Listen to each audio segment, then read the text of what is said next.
And the first line of the song is, "You're full of life now."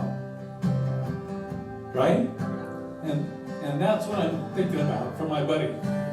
That for a long time, we all knew what he struggled with physically. His body did not match his spirit. It was too small, right? And so, as we sing this song, where the lyrics are, "You're full of life now, full of passion. It's how he made you. Just let it happen." Right? Okay, now I'm going to try and sing.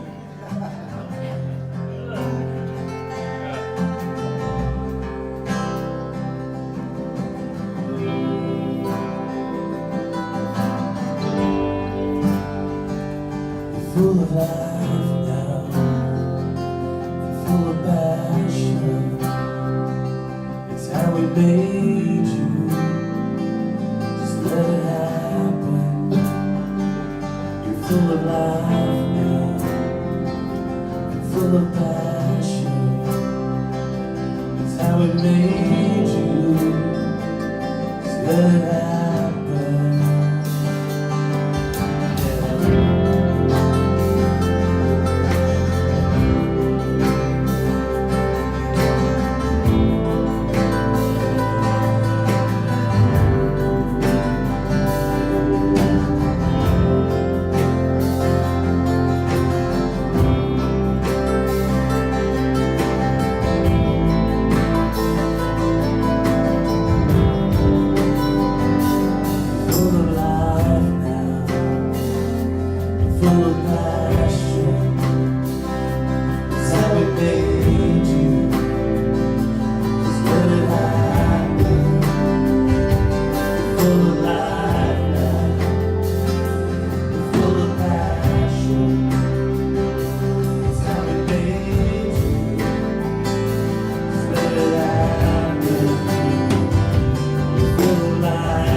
That worked.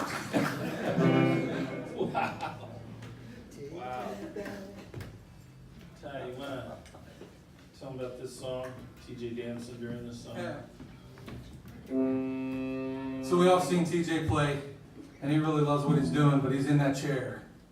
And we used to play this song, and it'd be about halfway through the thing, and you'd see this. And it was just, the Spirit moved him to get on his feet. And when Roy asked me about something, first of all, he said, what's something TJ's in life that seven guitar players can do? And this one just came to my head because, well, I'm going to just be honest with you, it's a rocker. And TJ was a rocker. And, man, he could worship in a way, and he was the first one that really explained to me the idea of, let me explain this. All right, when you go to your mechanic, you want your mechanic to do the very best job fixing your car. You want him to use all his skills, right? Right? All right, you go to the doctor. You want the doctor to kind of go, I think you got this. Let's just take this, right? Now you want your doctor to get into it, know everything you've got. And he said, Tyler, you're a musician. Don't worry about showing off. Let's just rock this place and let's praise God and prophesy through this thing. And so this is the song. It's called We Shine.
Memorial, I officiate.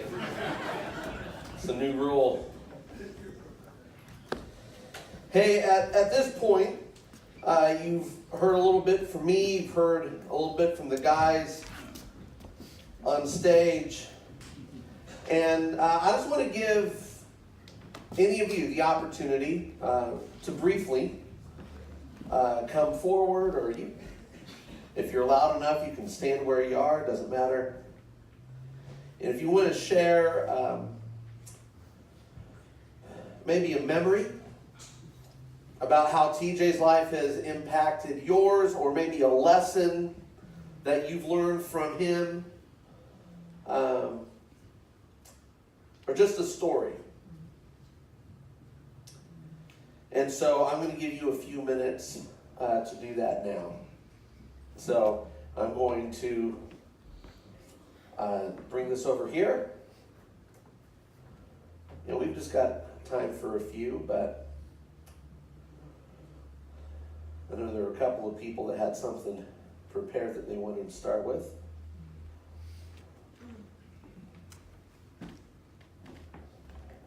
So life goes by like a vapor. People come and go each day in the paper. When it comes your time to go, do you know what's going to happen to your soul? And that was a quote from college. And my brother TJ came along into my life, and he taught me about that thing called passion. You guys heard in that last song, there was a little bit of passion going on, wasn't there? And I think everyone in this place has been impacted by his life, his passion. And the thing that inspired my life, because I got to play a lot of music with this guy for many, many years. I lived with him, I traveled with him. He probably knew more about my life than anybody. In fact, he probably definitely knew about it. I forgot about parts of my life, and he'd go, remember this, remember that? And you guys all know, he had that photographic memory. And he was such a blessing to so many people. And to be here today, to see all of you come, knowing that you were inspired from this man, a man that sought after God. As a musician, he changed the world. Look at this, all these people who impact thousands of people, so many musicians here. And his life changed my life to the point now where I just want to go out and share that hope. That's why I'm up here right now, is to encourage and inspire that other people will go out and tell the story. Because TJ, he just went through the door before us. We're right behind him. And that door's going to open, we're going to step into it. And we'll get to see him face to face again. And I was just so inspired when I lived with him. I just see him wake up, and he was dealing with life. He had a lot of struggles, like every one of us, you know. And when it's your time to go, God goes, I'm going to take it. The day that the Lord took him, I got to see him at 11 o'clock in the morning, and I knew that he was on the edge, you know, had that machine going. And I just thought, you know what, Lord, you know how many days all of us have, you know how many breaths. And I'm up here to just encourage, to say, while we're still here, may we be an inspiration and continue to inspire one another to live this thing called life. It's a gift from our God, and I'm just so thankful for that. So thankful that he gave us people like incredible TJ, who inspired us to live. Because we can sit back and watch everybody else live, or we can do the living and encourage one another and open our mouth wide, and he will fill it. And not to be afraid or ashamed, to worship like passionately, like there's no tomorrow. So I just encourage you guys to just be like, just like that crazy song was saying, you know. That's what life's all about. And the more passionate we are, it's such a better life. Paddle into the waves, take the biggest wave. We actually took TJ surfing. We made him a surfboard. Jimmy, where's Jimmy, man? Where is that guy, Jimmy? Jimmy Crawford. He took him surfing. He broke his board. Then TJ got a board made about this thick, and we took him out at Del Mar and paddled out and put him in a whitewater and pushed him into a wave, and he felt the power of God. There's energy. God has life, and may we just be so excited about this thing called life, because we still got it while we're here. And when God takes us, the last breath, the last day, may we look back and say we did something to inspire people to keep on living. Because this life, man, it's eternal, and we're here just a short time. You just go, oh, got another one. got another one. And TJ took his last one, and brother, we're right behind you. We get to see you, and he's probably playing that low-end bass in heaven. With God on the throne, and TJ just boom, boom, just playing. There's nobody like it. Today, you're going to see a video that I got to put together, and I found all these old videos of TJ. I mean, we played hundreds and hundreds of places to just inspire people to connect to God. And he's still inspiring us to do that. You'll see in the video the music we made. He was so creative. He loved to just listen to something and go, okay, that was on the album, but let's do it like this. Let's make it a little bit different. We were created to create, not just duplicate. Especially musicians, write a song, tell a story, go out and love people with your music. Even when we get older, when our hair is a little bit longer or there's no hair up there, just keep going out. It doesn't matter. As soon as, if you can keep walking, just keep on walking. Keep paddling into the biggest waves, and you'll get to join TJ one day and see him. Are you guys excited for TJ? I am. I'm bummed I don't get to see his face and hear his stories and his crazy stuff. The last 7 years, I didn't get to see him as much, but up till that, about 25 years, man, there was a lot going down. Thank you, the Kaufmans, your lives. They hooked me up to meet TJ. And I needed a bass player, and he showed up at my house in Claremont, and I go, who's this dude? He had a headband and all this stuff, and he would just play that little bass. And actually, at that time, he wasn't as strong of a bass player, but he said, I'm going to get better. And he got better and better, and then he became one of the best players in San Diego. His ability was phenomenal. So I just want you guys to know some of those little stories and just tell the story about God through TJ's life. So thanks for coming out and honoring our brother TJ. Blessings. Yeah. Who's going to go next? All right, I'm not Roy, so I'm probably not going to cry. And I just lied in church. So,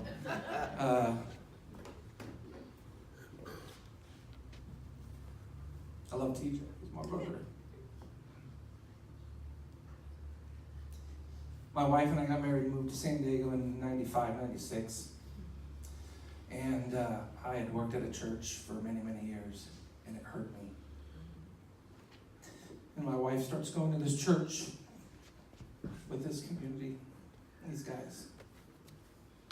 And at first I was just that husband that got drug around to all the Christmas parties. It's like, wait a minute, we're going to play a game and get dressed in other people's clothes in the bathroom in the dark? I don't want to be here, okay? And TJ and I just became friends.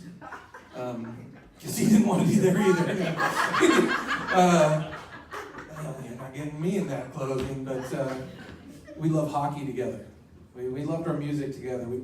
I moved away to San Diego, and it was still a weekly thing to watch a game together and be teenage girls on our iPhones and text each other the whole time. Is he that play? You know, we had a great time. But the thing I love the very most about TJ is all my life I've been the guy that, man, you want me on your staff, you wanted me to play, you wanted me to do something, and I did not want to. I didn't step inside the church for 5 years. And Gary and Dawn and Roy and Arnie and Tom and Joe and all these different guys started, just calling me, hey, you want to go grab a burrito? You want to go to Guitar Center? You know what? Yeah. The NAMM show, I never went to church with them. I wasn't going in that building. That took years. And then those relationships built out of not what I could do for somebody else, but okay, I was raised by real hippies. And, there was 3 families living in the house, and it was like that again. We just loved each other. He was Uncle TJ in our house. When we were in San Diego, we were the house that every Christmas, Thanksgiving, Easter, if we ate holiday, he was with us. He'd fall asleep on my couch, and my daughter was 2 years old, crawling all over him. And in 1999, it took Roy and TJ to say, hey, we don't have a guitar player for, I'll never forget, it was I wanted to say Black Friday, but it's not Black Friday. It's the Sunday before Easter, which is very different. I succumbed to that. And I got done and cried with TJ. I hadn't worshiped God in 5 years. but it is about the community. We started doing our smoking things, cigars together. We'd, hey, let's all go hide behind the church. I thought we were in high school again. We'd smoke our cigars literally on the back side of the church so that no one would see. And man, it just grew into, I think as a guy, you have just a very few forever friends. It's my forever friend. But it had nothing to do with the talents. I mean, those are all great things. I mean, yeah, the guy can play. I was the guy in the band that sucked when it came down to sitting next to TJ and Gary and Arnie and those guys, but they were my family, and they made me better, not just playing, but, I mean, those first 5 years here in San Diego, where I wouldn't go to church and my wife was, and everybody was, man, I didn't know, these guys were all praying for me every freaking Wednesday night for 5 years, and TJ and these guys, they saved my marriage. They made me not angry. And thank you. And I'm going to love him and everybody here for it. I flew out from Dallas to be here. And it's like we never missed a step. We're all in the same room again, and everything was like it was, but different. I mean, everybody else got old. Yeah. And, but I love them. You like your coconut?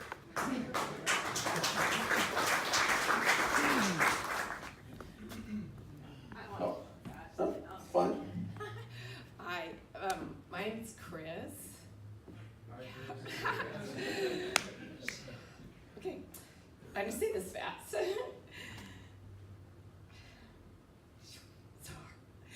Or because his mom's watching on Facebook Live, but TJ was in all the bands, but to me, he was my brother. And I was his sister, and we had a lot of sibling rivalry, so to say. We talked so much, because he loved so deeply. But so when I would sit there and go through something, I was always sitting off at the sides, and the musicians were always going on, and TJ would always be with me and talk to me, but he would always sit there and say, Chris, it's okay, and he'd always encourage you. He's always encouraged me. But one big thing I remember is that I was telling him, what he needs to do, 'cause, as I usually do if you guys know me. So I was telling TJ, you need to do this, and you need to do, I was like this with my fingers. I was like, TJ, come on, you got to do this, and you got to do this. And he goes, hey, Chris, quit pointing the finger at me. He goes, you got 3 fingers pointing back at you. So you better be doing what you got to do if you want me to do what I got to do. And I'm like, ugh. I mean, it caught me like right in between. And I was like, so encouraged, because I think what he's saying, always saying, and I feel like I want to be the best sister now that he's gone. I feel like I could be a better sister, because I feel like I have that encouragement, that strength, that I don't know how to say this, but Mom, you're the best mom, because he made a really good brother to me, and I thank you for your life and his life and mine. And so, yeah, so I just think that God sings through him. You know what? I mean, you got 3 fingers, but be the best you. That's all TJ was ever saying. Be the best you, Chris, because you're such a good you. Go out and do all of you. So, you've heard it a couple of times. I just want to say my version.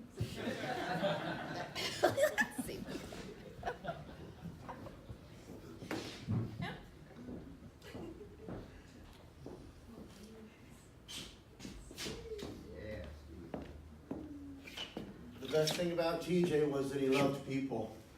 Whenever you were with him, he was reaching out. One of the ways he would reach out is he was a world-class musician, but he would play with people that weren't as good as he was. I know, because I was one of those that he'd play with, that I wasn't as good as he was. But I lead worship at my church now, and one of the things that I can lead worship with is the things that he showed me and taught me. So I like to think that his work is still rocking through what I do. So God bless the mighty TJ.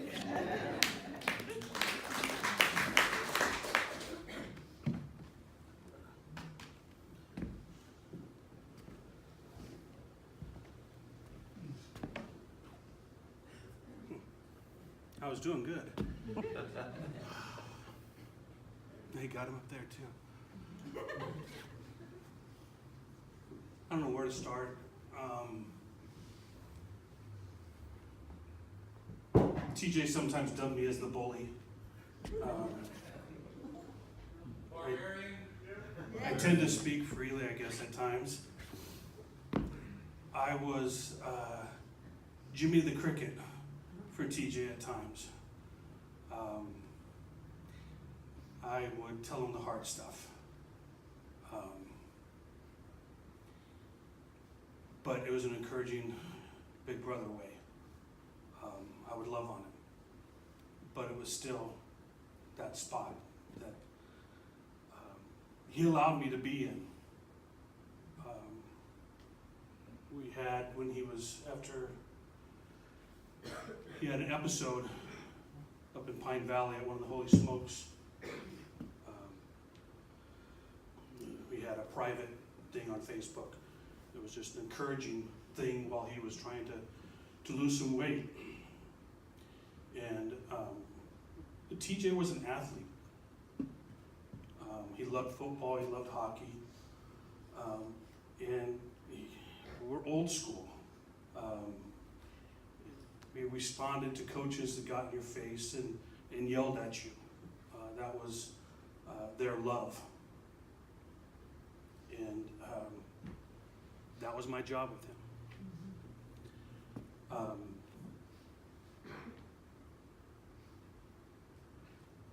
I went and saw him when he was Hold it up, not on the bottom. on the bottom. There you go.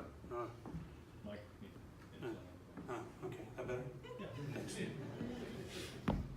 I'm not a musician, but was welcomed into the family, and into the relationship, into the band of Barbarian Brothers of Holy Smokes. Some have heard about it. Some have had the pleasure of sitting in on it.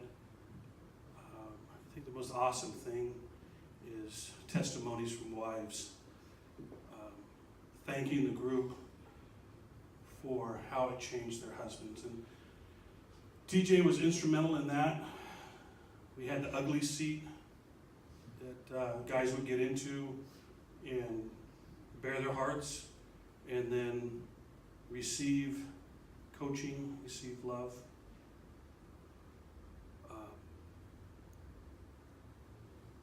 Tonight was the first time I think I've cried for TJ in this, and it was listening to the band.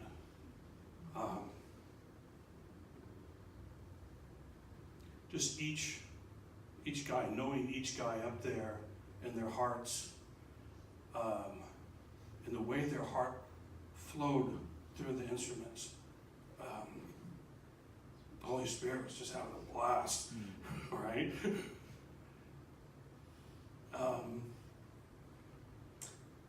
had the privilege of seeing TJ the last time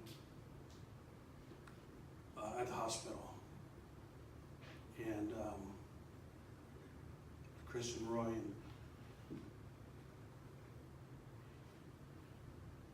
he knew we were there, had no doubt.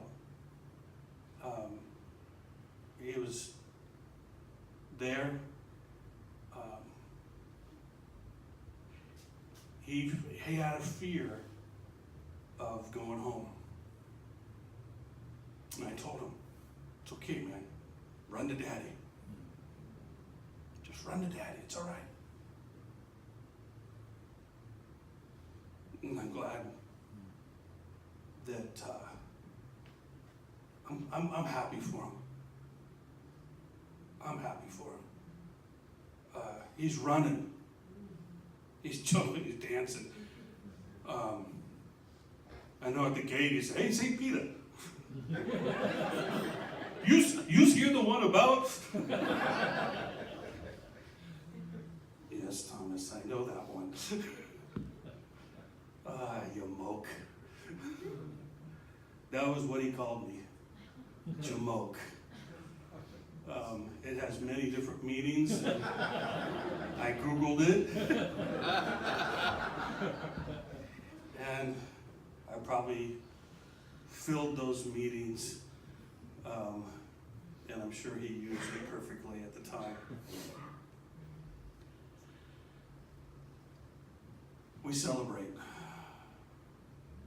the man, the myth, the legend, TJ. Somebody said, a man who had a heart larger than him. And a man who loved and cared and reached out to anybody hurting. And so, just thank you, brother. I can't wait to get up there with him. I know in his timing, not mine, but he's having a blast. And like somebody else said, he's playing bass up there, and I'm just curious how many times he's gotten in trouble. So, love you, brother. So I know you're here. Thanks.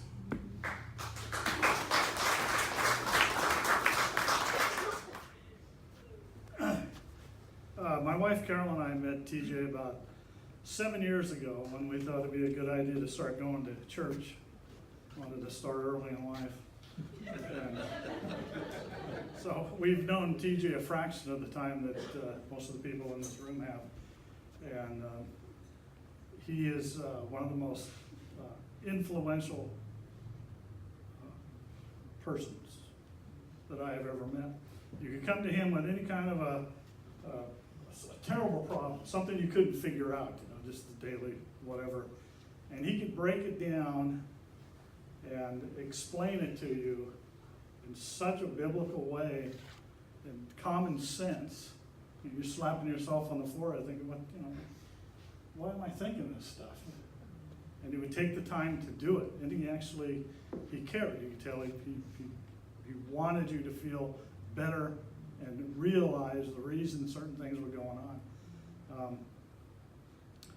The other thing is, we were talking about hockey. Someone was talking about hockey still a while ago. We've become hockey fans with TJ's help. So we're sitting at home watching the hockey games, and I would text TJ and say, hey, the Flyers are on at a certain time, or whatever. Or a question like, hey, TJ, what's the average thickness of the ice in a hockey rink?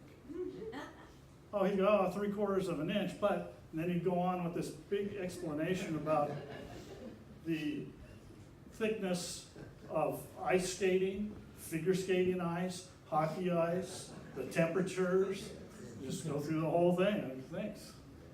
And we would also, one of my fondest memories is, I don't know if anybody in this room, if you're say over or under 50, you probably don't remember the movies The Blob, Paul Newman and them, the ants, the giant ants and all that stuff. Well, we both thought along those lines. We both love those movies, and we love the Turner Classics. No one watches that? Yes. Yeah. Anyways, we would text each other and tell each other about what movie's on and when. And I just, even today, a movie comes on, I got to pick up the phone and tell them. Just let them know what's going on, or the hockey game, or whatever. And just such a privilege knowing him.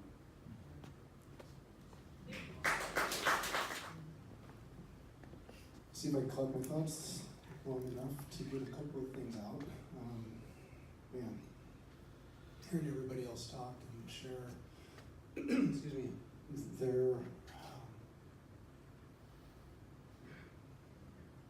the part of their life that they got to share with TJ reminds me of so many things. I've had the privilege of getting to spend most Sundays and Thursdays with him the last number of years, and I'm better because of it. I see that photo, and that was his response to any number of different scenarios.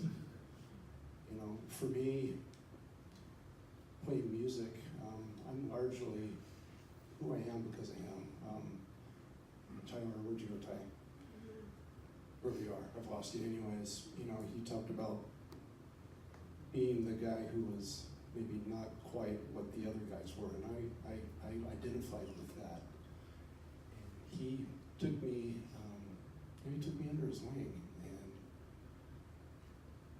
showed me the finer points. You know, you could just play the worst note in the world, and he would look at you and do that.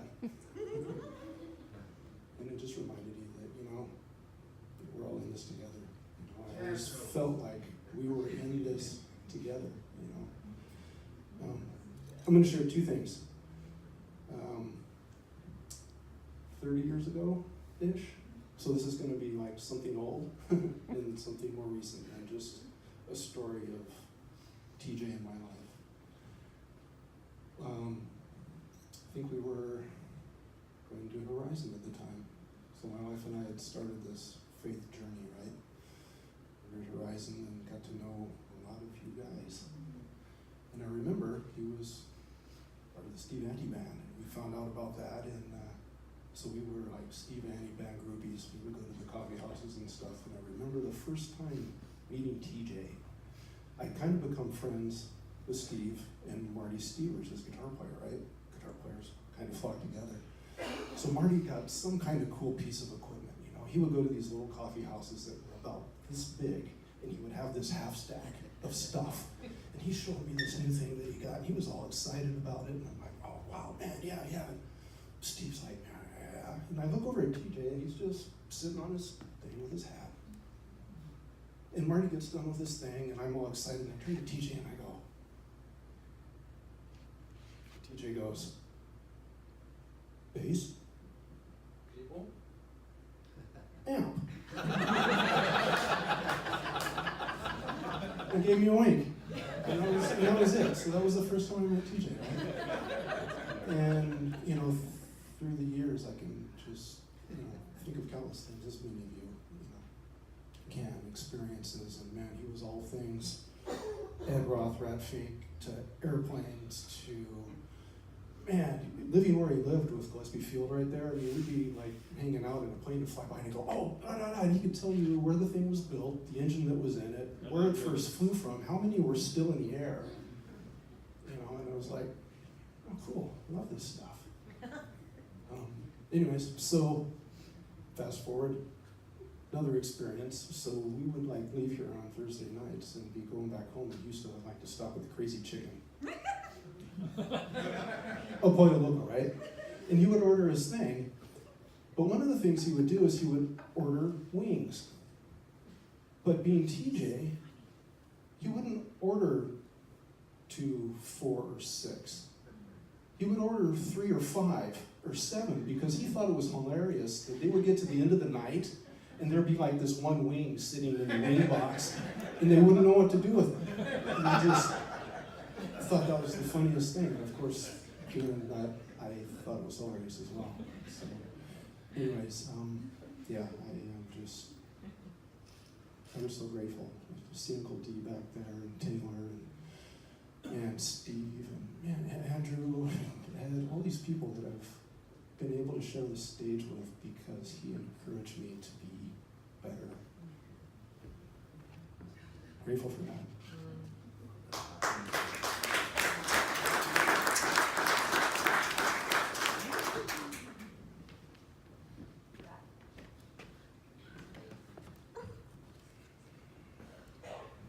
Well, I got the privilege of walking TJ through the last 6 months.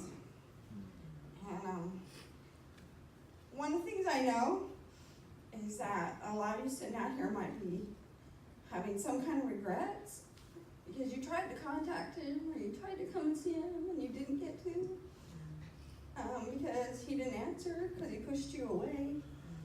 And I know he wouldn't want you to feel that way. So please don't. Make sure you have joy in today. You didn't want to be anybody's burden. That was one of the hardest things about what he experienced over the last 6 months, was the difficulty. And so I know he wouldn't want you to feel that way.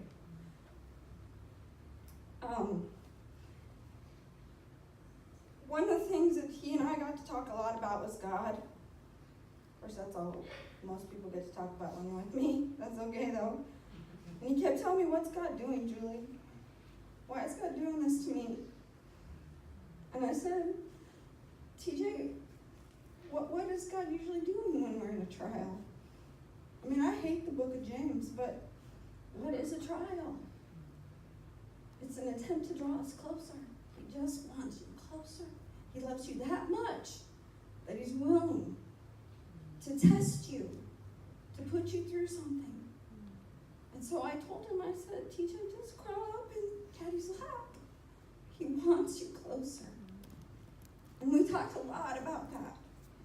He talked a lot about how he got closer to God. And it was probably the first time that I really experienced TJ talking about his own personal walk with God.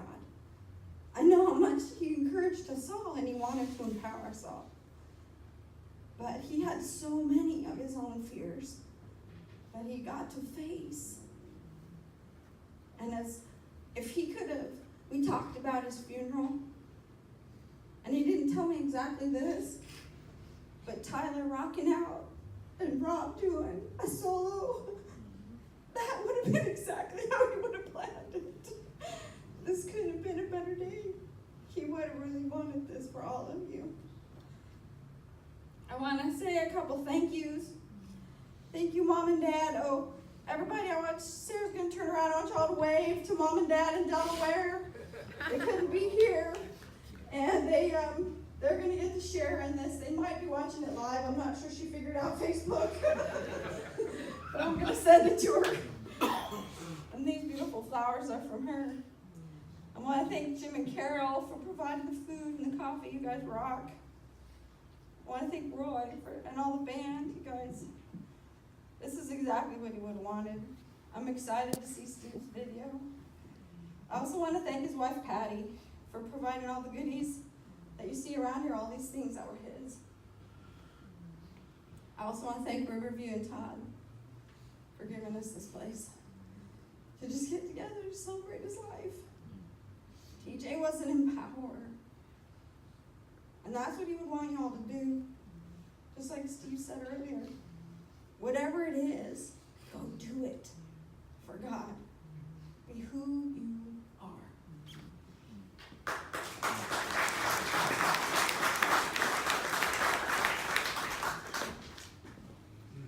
So I just want to say to the babies.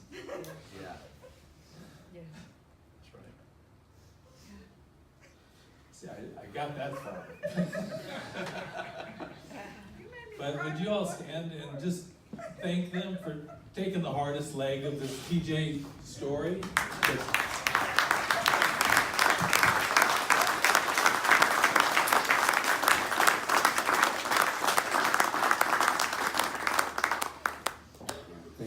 Thank you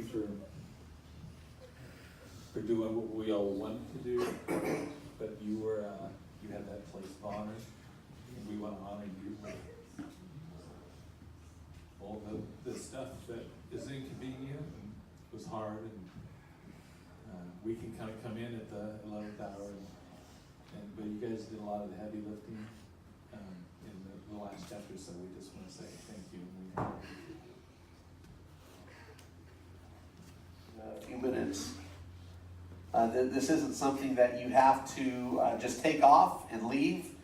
I hope you'll stick around for a little bit and continue to share stories and memories and to honor our friend.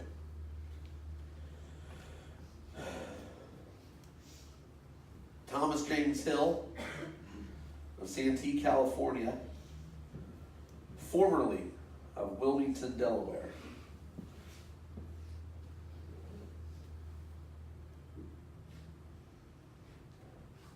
Passed away on Friday, January 18th, 2019, at the age of 57. Born in Wilmington on August 28th, 1961, TJ was a graduate of Brandywine High School, and he attended the University of Delaware. He enjoyed being a member of the Wilmington Wings hockey team, served as ice guard at the Wilmington Skating Club. Music was his true passion. And he moved to Southern California in the late 1980s to pursue his career as a Christian rock artist.